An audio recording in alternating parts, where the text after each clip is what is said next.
What is going on, all you lovely people? Welcome back to my channel. My name is Mike O'Hora, and this is a lovely penguin. Welcome back, guys. Today we're doing the set breakdown for the MMAs of 2019 BTS live performance. That's the Melon Music Awards. If you weren't there, guys, I just watched it. Go ahead and check out that video first.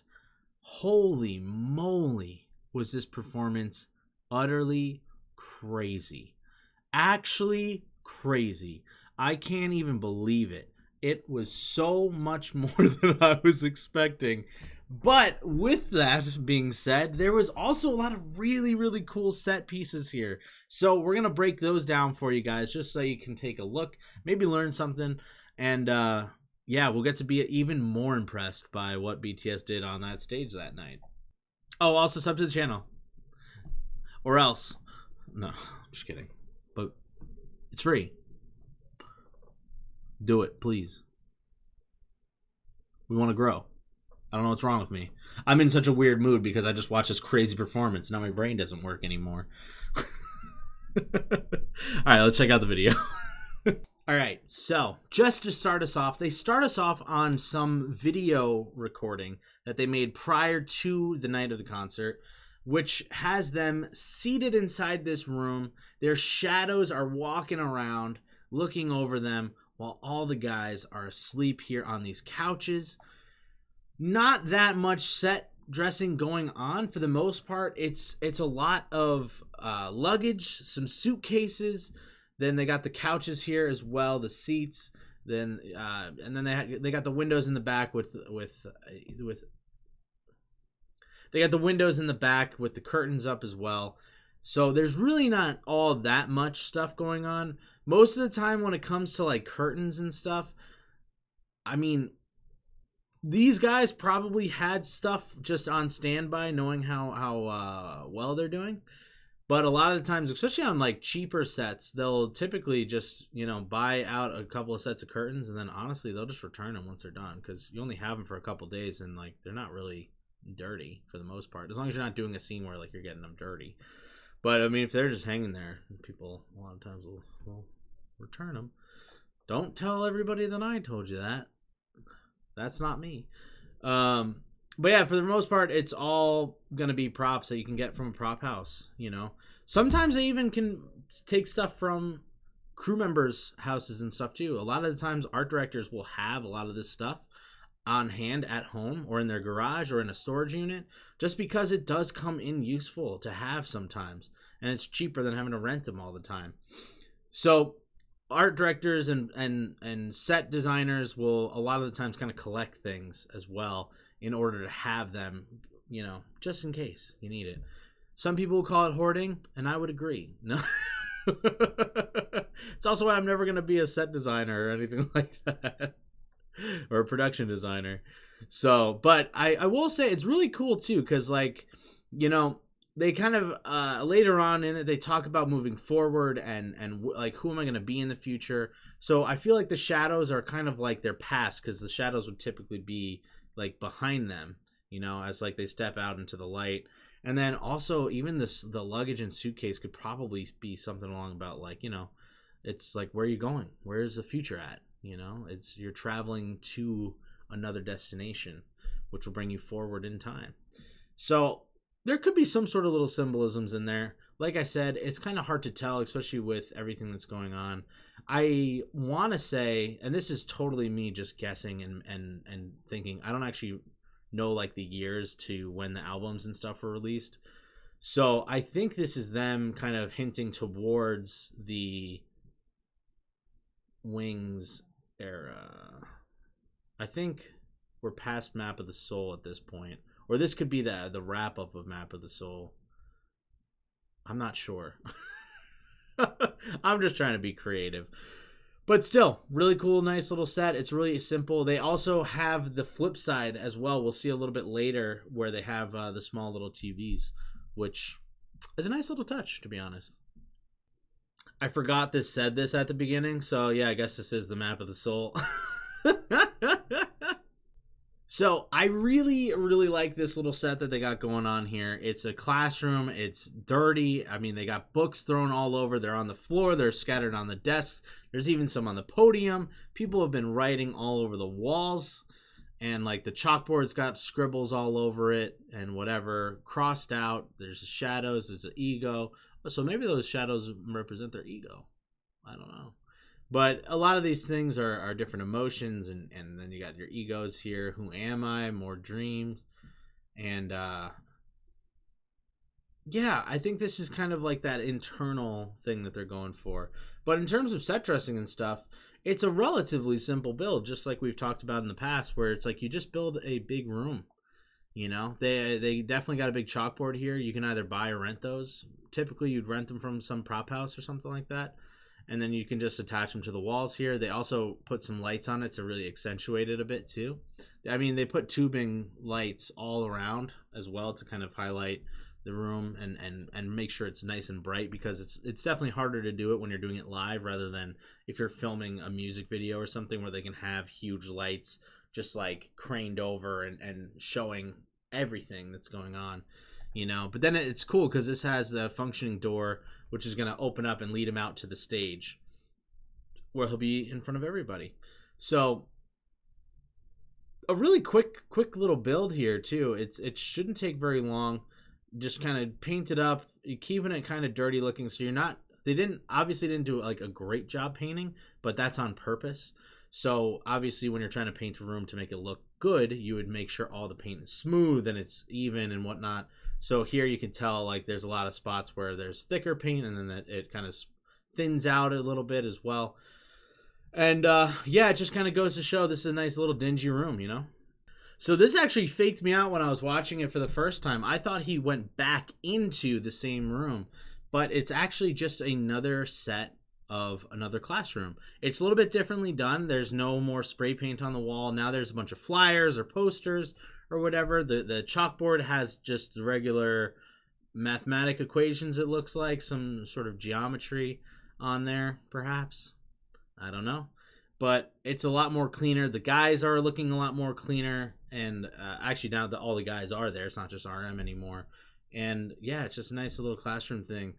The desks and chairs and stuff, for the most part, you can rent those really, really easily. Most prop houses have stuff like that because a lot of things that film are filmed like they're in a classroom. So they need to have different styles of desks, different styles of chairs, and all that kind of stuff. So those would really not be a hard thing to come by. So wouldn't be too bad. As well, the walls and all that kind of stuff, pretty simple builds. You're just putting flats together. You're painting them to look kind of beat up and stuff. You can see as well how they painted it to not make it look super clean. They did a light coat of white, or like a lighter paint. I don't know what exact color they used, but they clearly rolled it on, but they didn't roll it on evenly, you know. But it just adds to that aesthetic of like a beat up kind of school, you know what I mean? Simple but easy. So we kind of talked about it a little bit in the reaction videos. However, I will just kind of briefly go over it. The flames that shoot up, they do it in quick little bursts, because if they do it too much, it's going to be really hot. It's going to be melting people. It also might even melt bits of the stage. So they have to do them in quick little bursts. But there should be somebody there who is like a trained pyrotechnics person who would kind of be doing all that stuff. That wouldn't actually fall under the art department. So it's not something, but it's a really, really cool feature for concerts as well. There's fireworks as well. That would also be under a pyrotechnics or an explosions or fire expert. I will say this definitely broke me a little bit at first, where I wasn't sure exactly what they did. However, right at the beginning of this pause, they turned the lights off for a few seconds, so like long enough that I think the guys could have possibly run off stage, gotten changed real quick, and then maybe even damped off some of the sweat that they had going. And then they came back out to do this shot, where I'm pretty sure they added on VFX to make it look like a galaxy that they're in. They lowered down the monitors in the middle of them, kind of adding to that more like out of this world feel to it. This doesn't actually have anything to do with the art department, but it just is something that looks so good, so incredible. I just had to bring it up again because like it looked incredible. It really did. So here we get to see those little TVs that I was talking about. They also got a little bench up there in the back, the top right of the screen there. And yeah, these are another thing that you could totally just rent for the most part. Sometimes people might have these left over in their houses and stuff. Like I said, art director or producer or whoever is a part of the team might actually own these. It's a little hard to tell. I think they just graphically added on things onto the screens. I don't know if those are actually playing videos of the guys doing their thing. So that also wouldn't really fall under my department. That would be more of like a they figure it out kind of a thing. It would be on the electrical team side of things. Or VFX, I should say. I will say this guy, he got me pretty good. He's pretty funny. I don't think he was actually blown into that horn at all. But yeah, that's another prop piece. It's another one of those quick things that really gets us kicked off into a lot of the props and set dressing pieces that we're going to be looking at. It's a very cool, easy shape that they made here. Most likely a bunch of plastic just kind of shaped and formed into a tube. And then they added on the features at the top there, the red bits. And yeah, just looks really great. I mean, it's also something that you could rent, but that would be a little bit more of a unique item. I don't think that many prop houses would have something like that. So it would either be a special built thing or it would just happen to be something that a prop house nearby had. Also, just another quick side note. The visuals that they had going on the televisions, the monitors all around, also just really added a great aesthetic to this performance. Like, really, like I can't praise them enough how much these guys just killed it. The whole entire behind the scenes crew just totally set up BTS to really succeed on this one. And then on top of it, the boys just knocked it out of the park. So just want to give them credit as well because it's pretty sweet. So this horse piece is also very awesome. They went for that like more geometric style to it. I'm very curious to know what materials they used to make this, because I imagine they had a set of stairs already built that was on wheels, and then they attached the horse piece to the front. Now, if I was doing this, I would most likely want to make it out of some sort of like a lightweight plastic, just because it'll hold the shape, but it won't be too heavy that it'll be hard to roll. And when the guys are pushing it here, you can see all these gentlemen standing around the horse. They're the ones who are moving it. I have to think that it's got to be more or less light. If you made this thing out of wood, it would be pretty heavy. You know what I mean? But for the most part, I think if you just took pieces of plastic and you bring them together, you attach them together, and you can do it with more or less ease. You can even melt the pieces together if you do it right. If you don't actually use a flame, but you use like a they have these heat guns that you can use. It's like a way over the top intense like hair dryer almost, if you would. It just is like way hotter, but it'll blow out that hot air, and then you can melt the plastic just enough to like put them together. That might be kind of difficult to do, especially for like how precise those angles are. So I'd imagine that they probably just attached them together from the back somehow, and then they put... I'm also wondering for where each piece connects, that it all has like a silver stripe there. I wonder if that's actually tape, because you can get silver tape that looks really slick. It looks really shiny and nice, and it would look just like that. Or they could have just put them together and painted on metallic-y silver gray paint. So my guess would be that it's probably tape.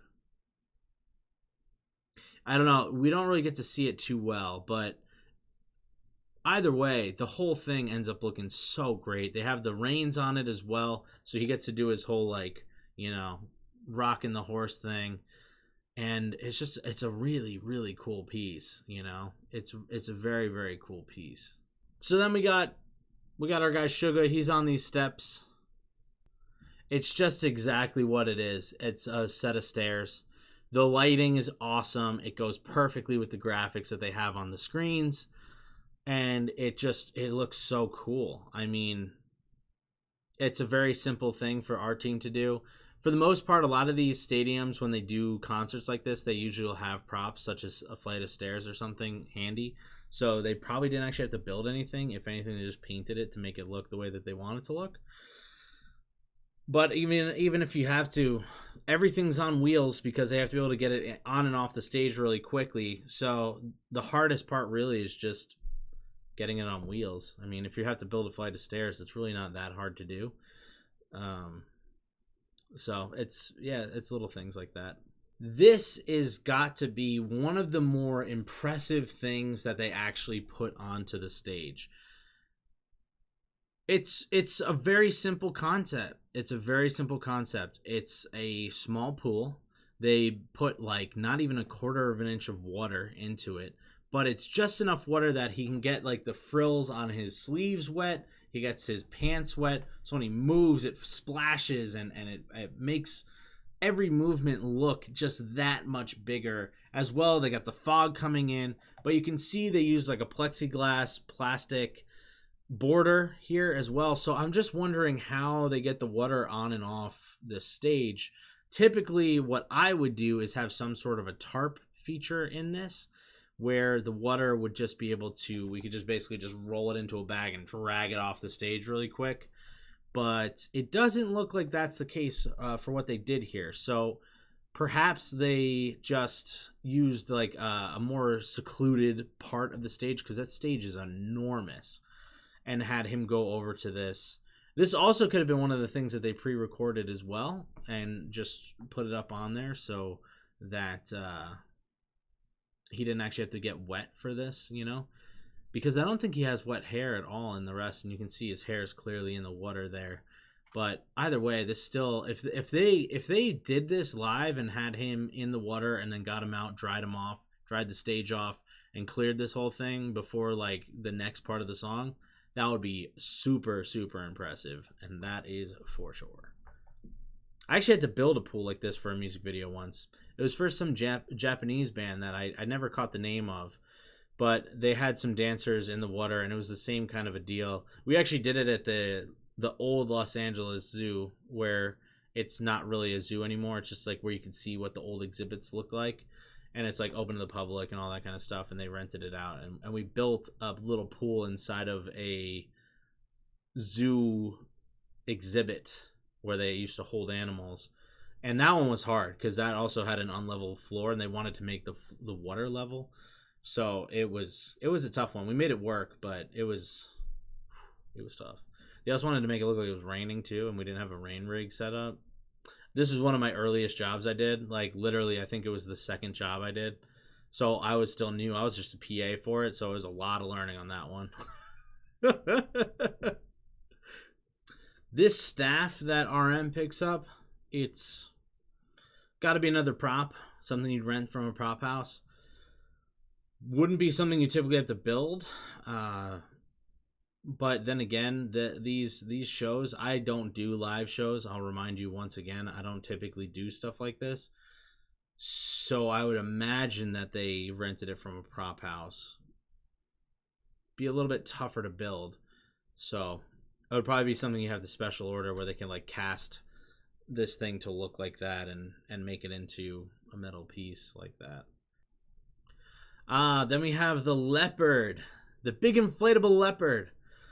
Yeah, I wonder where they actually got this from. Somebody had to make that, and then it just stands up and it looks like a statue. But it's cool that they show it when it's down first, because then it like gets more inflated and starts to stand up and looks real tough and intimidating and whatever. It's got his claws out and its mouth's open. And it's like, you know what I mean? And yeah, I mean, that's something that you would order from somebody who makes inflatables. Like, I mean, probably somebody who does like parade floats or something like that. You'd call in somebody who's specialized like that.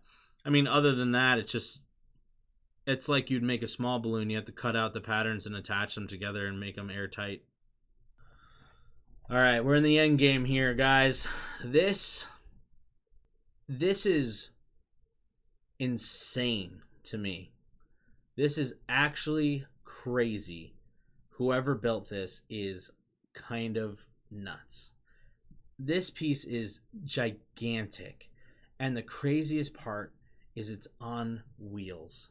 This thing can move.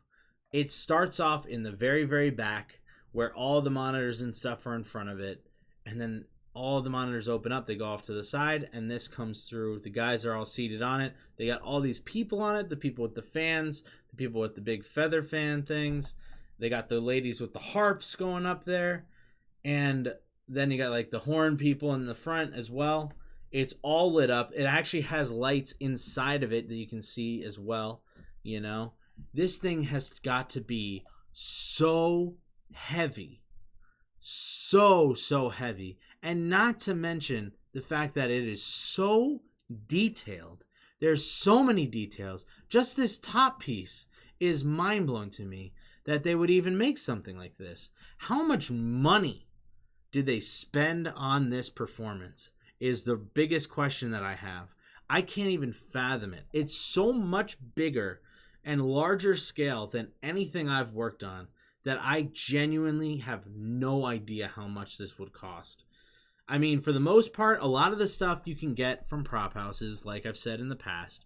You can get the harps from I almost said harp houses, from prop houses, or if those women are actually playing those harps, they might actually just own them, and then you don't have to pay anything. You just have to pay them to be there, and maybe pay them a little bit of an extra rate bump for having their harps with them. Same goes for the people in front that have horns and other instruments as well.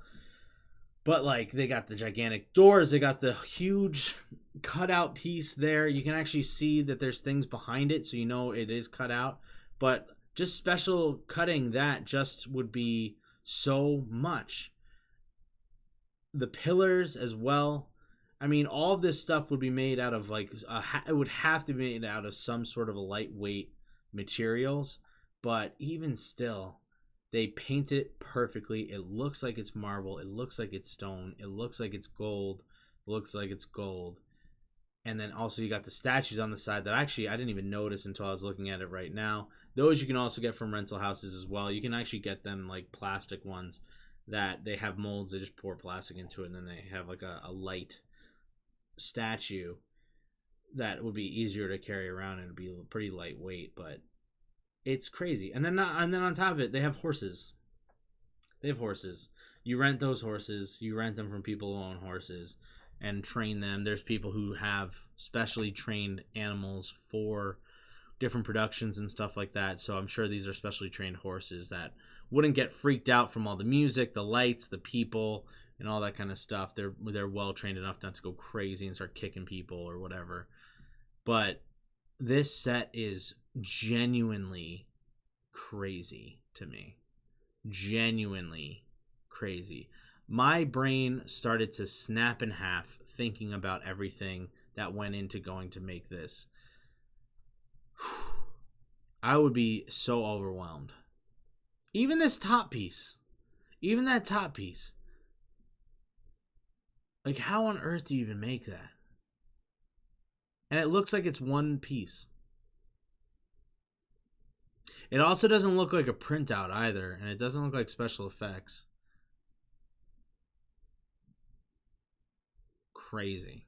Actually crazy. So, one other thing that I wanted to talk about, because there's not really many other set pieces that are added in at this point.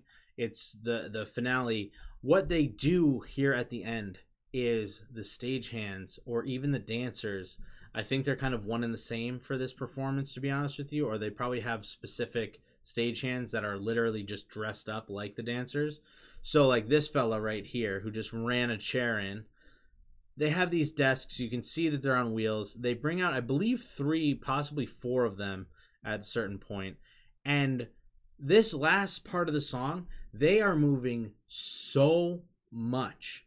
So much. They're constantly like rearranging everything. So the guys who are doing this have to be so well timed and know exactly what's going on in order to not mess this up. And they do an incredible job. I will say this, my very first experience with anything acting, I was a stagehand for some show in New York City. It was an off-Broadway play where I was the only stagehand. It was a pretty small thing, and it was kind of crazy. It was stressful to have to be the guy running around making sure everything where it goes where it needs to go. And I wasn't doing it when they were performing. Like, I would come out, they would do their scene, it would lights go off, I come out, I rearrange things with the help of the actors actually as well sometimes if I needed it. And then I'd run back out, and then the next performer would come in onto the next show. It was like, it wasn't like a full play. It was like a showcase of scenes was what I did. So things were changing a lot, but still, it just gives me that little bit extra appreciation for what the guys did for BTS, because they're moving so fast, so quickly, and so accurately that like they definitely deserve that recognition. They really did a great job too. So yeah, guys, that's going to do it for me for today. What an incredible, incredible show. Guys, thank you so much for watching. Hopefully you guys learned a little bit of something from this. And if you did, please leave me a sub on the channel, guys. We want to keep growing. We want to be able to make these more regularly as well. So the only way I can do that is with your help. And then also, if you guys would also be so kind, right down below in the description, I have a bunch of other links to my social medias and stuff. Feel free to follow me on any of that. But more importantly, come check me out on Twitch and come check out my Discord. They're also linked down below, where we get to hang out and I get to know you guys a little bit better. So it's a lot of fun. I've been having a great time with the people who have come out so far. It's been super fun. I think they would also agree it is a lot of fun. So yeah, guys, we will catch you on the next one. I love you. Stay aggressively positive. Have a great week. Bye.